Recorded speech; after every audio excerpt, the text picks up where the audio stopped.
Bismillahirrahmanirrahim. Alhamdulillahirabbil alamin wa bihi nasta'in wa la haula wa la quwwata illa billahil aliyyil azim. Wassalatu wassalamu ala asrafil anbiya'i wal mursalin wa la alihi thayyibin tahirin. Pada pembahasan sebelumnya kita telah membuktikan eksistensi wajibul wujud adalah tunggal, yang mana pembahasan tersebut berhubungan dengan tauhid wahidiyah, bahwasanya selain zat suci Tuhan sebagai wajibul wujud, tidak ada lagi wajibul wujud yang lain. Karena itu tauhid ini berhubungan dengan tauhid wahidiyah. Adapun pembahasan kita pada kesempatan ini, kita akan membahas tauhid ahadiyah, yakni tauhid bermakna Tuhan tidak tersusun dari bagian-bagian. Tauhid dalam tinjauan ini terbagi atas 3 bagian. Pertama, menafikan bagian-bagian secara aktual dari zat suci Tuhan. Kedua, menafikan bagian-bagian secara potensi dari zat suci Allah Subhanahu wa ta'ala. Dan yang ketiga, menafikan rangkapan mahiyah dan wujud dari zat wajibul wujud. Kita pertama membahas tentang menafikan bagian-bagian secara aktual. Jika diasumsikan zat suci Tuhan tersusun dari bagian-bagian secara aktual, akan terdapat beberapa kemungkinan. 1. Semua bagian-bagian yang diasumsikan adalah wajibul wujud, atau paling minimal sebagian diantaranya adalah mumkinul wujud. 2. Jika semuanya adalah wajibul wujud, maka tidak satu pun dari bagian-bagian itu butuh pada lainnya. Dan ini bermakna wajibul wujud adalah jamak, adalah lebih daripada satu. Dan pandangan ini sebelumnya sudah dibatilkan pada pembuktian tauhid wajibul wujud, yaitu pembahasan tauhid wahidiyah. 3. Dan jika diasumsikan masing-masing bagian butuh satu sama lainnya, maka asumsi bahwa mereka adalah wajibul wujud tentu tidaklah sesuai. 4. Dan jika diasumsikan salah satu bagiannya tidak butuh pada lainnya, dalam hal ini wajibul wujud adalah maujud yang tidak butuh tersebut. Dan komposisi yang diasumsikan sebagai sebuah komposisi hakiki yang terdiri dari bagian-bagian hakiki tidak punya realitas.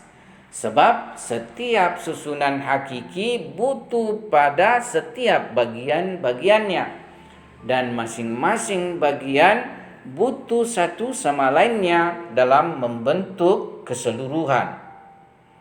5. Dan jika diasumsikan sebagian dari bagian-bagian itu adalah mumkinul wujud, maka bagian yang diasumsikan mumkinul wujud tersebut niscaya adalah akibat. Karena itu, jika diasumsikan bahwa akibat itu adalah bagian lain, niscaya bagian lainnya dari itu adalah wajibul wujud dan mempunyai wujud berdiri sendiri, yakni tidak butuh pada lainnya. Dan natijahnya asumsi komposisi hakiki di antara mereka adalah tidak benar. 6. Dan jika diasumsikan bagian mumkinul wujud itu adalah akibat dari wajibul wujud yang lain, kondisi ini melazimkan kejamakan wajibul wujud yang telah dibatilkan sebelumnya, yaitu pada pembahasan pembuktian tauhid wahidiyah.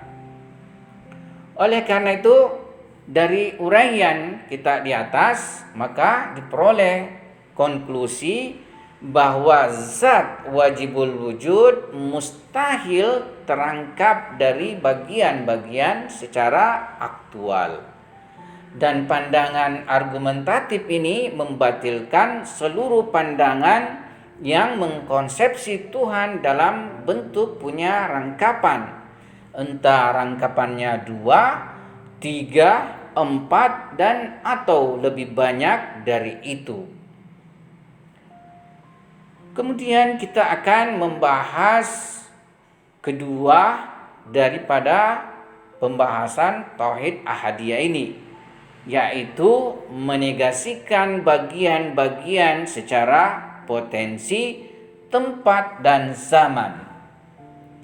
Keberadaan bagian-bagian secara potensi pada suatu maujud adalah jika secara aktual dia maujud, memiliki satu wujud yang tidak terpisah-pisahkan, dan tidak ada satupun dari bagian-bagian itu memisah secara tersendiri dan mempunyai batasan tertentu.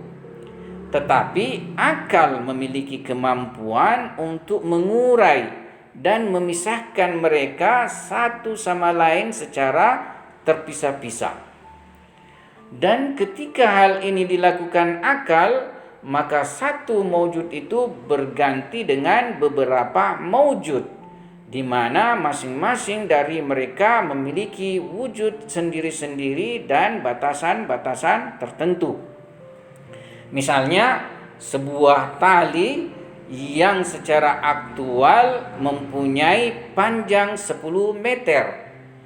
Tali tersebut secara potensi bisa dibagi 10 menjadi setiap bagian 1 meter.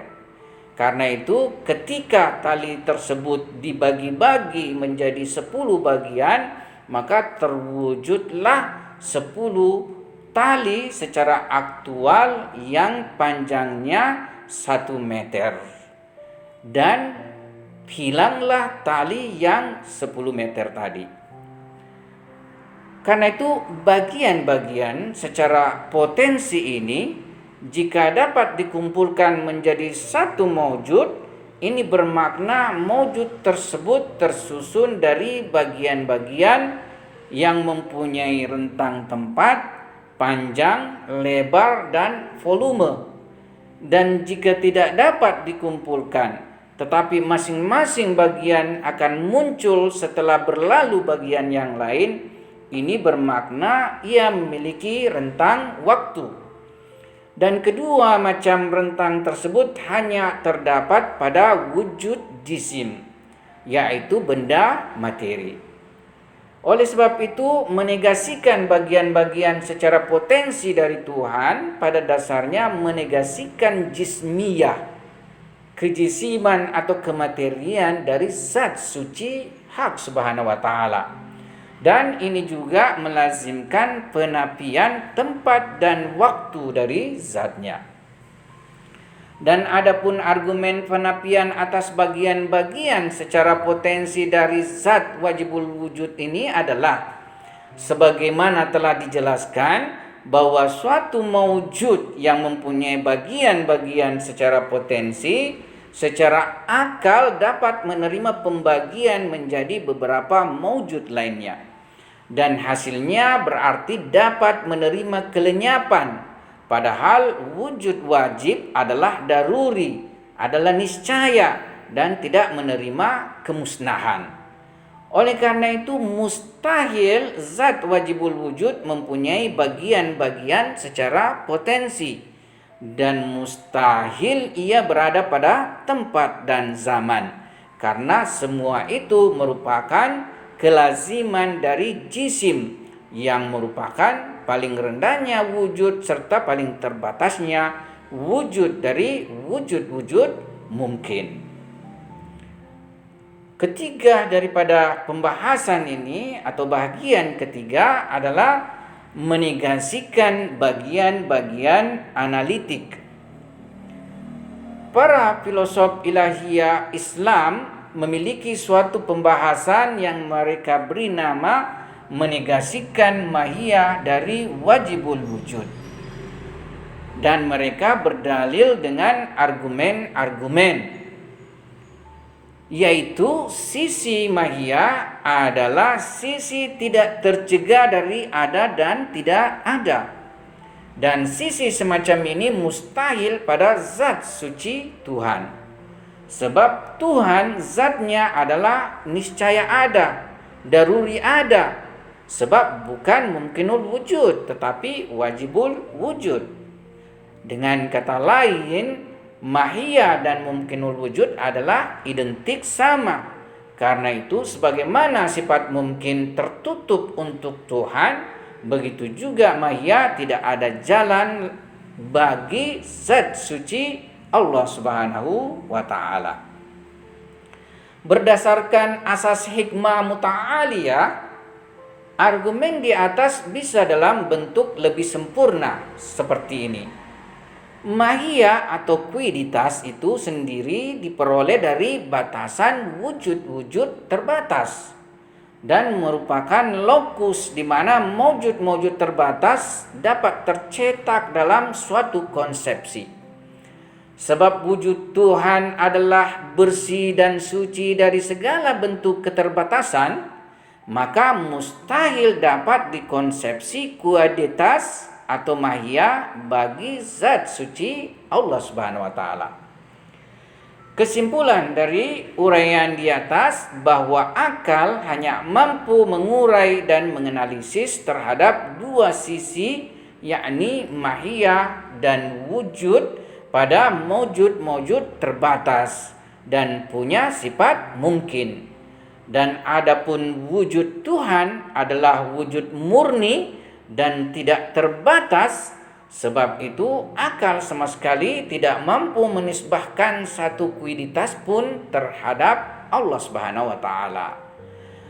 Karena itu hak Subhanahu wa taala suci dari bentuk rangkapan kuiditas dan eksistensi. Dan ini adalah puncak daripada kemurnian zat suci hak Subhanahu wa taala sebagai wujud tunggal, sebagai wajibul wujud, dan merupakan sumber segala mawjud-mawjud mumkinul wujud. Sekianlah kita punya pembahasan. Assalamualaikum warahmatullahi wabarakatuh.